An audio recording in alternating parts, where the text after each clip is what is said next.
Alright guys, welcome back to another video. So today we're going to be doing some intercooler piping. This one's already done and I just got this lower one to build, so I got it all figured out already.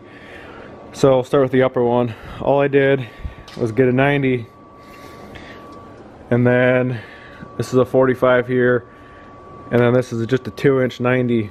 And I didn't have to weld. Well, the only thing I had to weld is the bung for the map sensor. And you've probably seen before, but I had to actually cut this race pipe down, and I angled it so that it would clear the hood. So that the race pipe's at an angle, and then I have that 45, and it fits pretty good there. So got a little clearance there, not much, but it clears.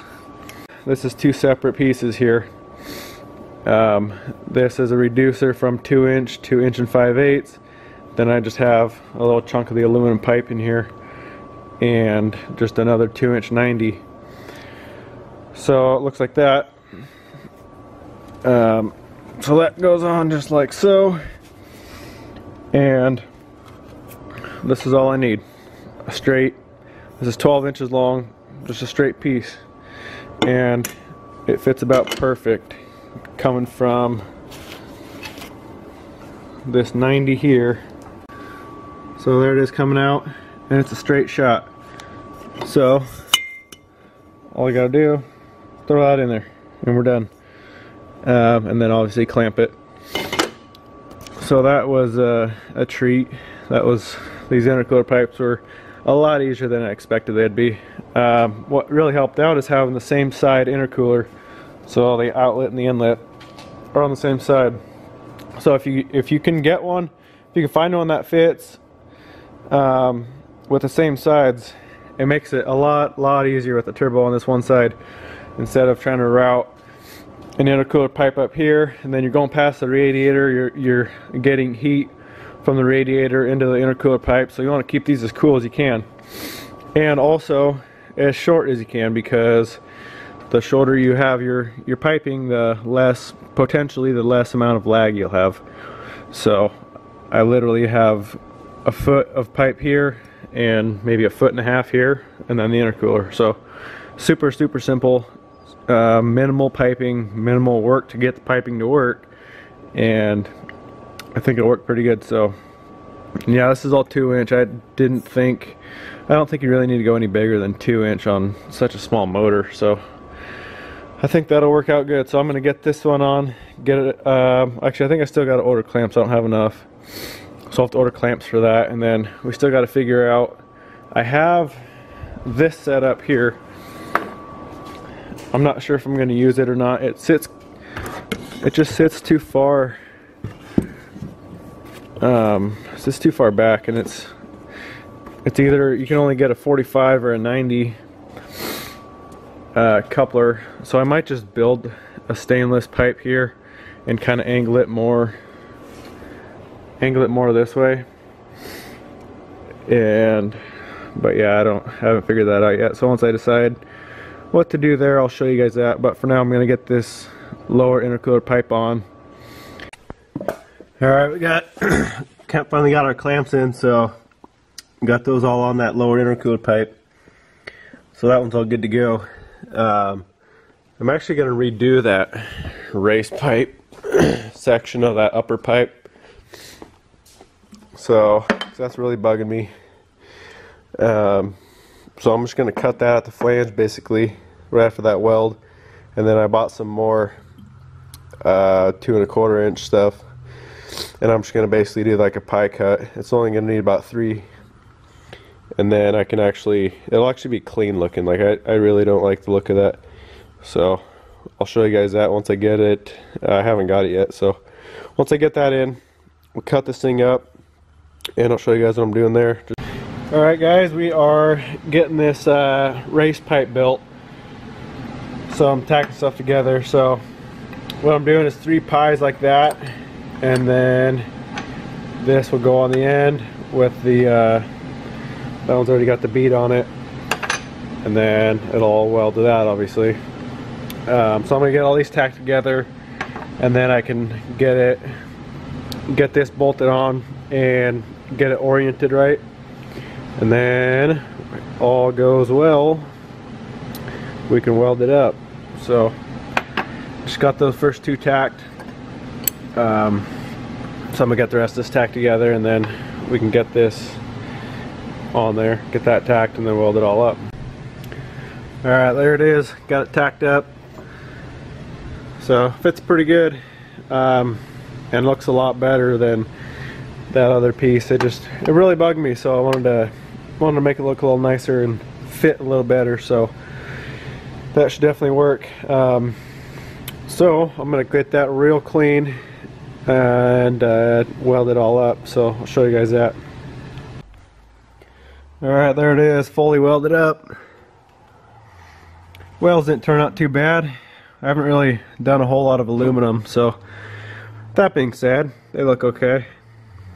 So now I just need to get the adapter, because this is 2 1/4. My intercooler pipe is 2-inch, so I just need to get a silicone reducer for that, and then we can get that one on for the last time. So when I get that in the mail, I'll get this thing on and show you guys how it looks when it's all installed.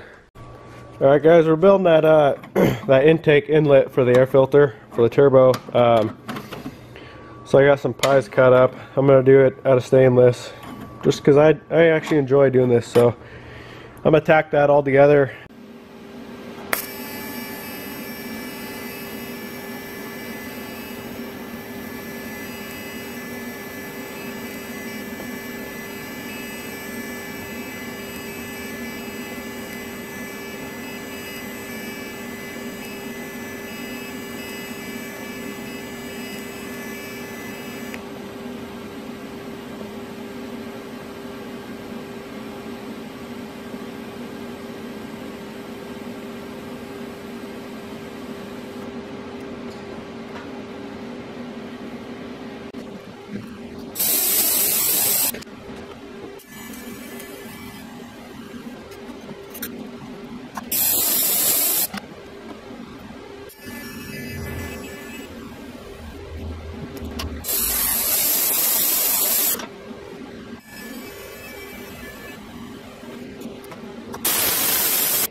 Alright boys, there she is.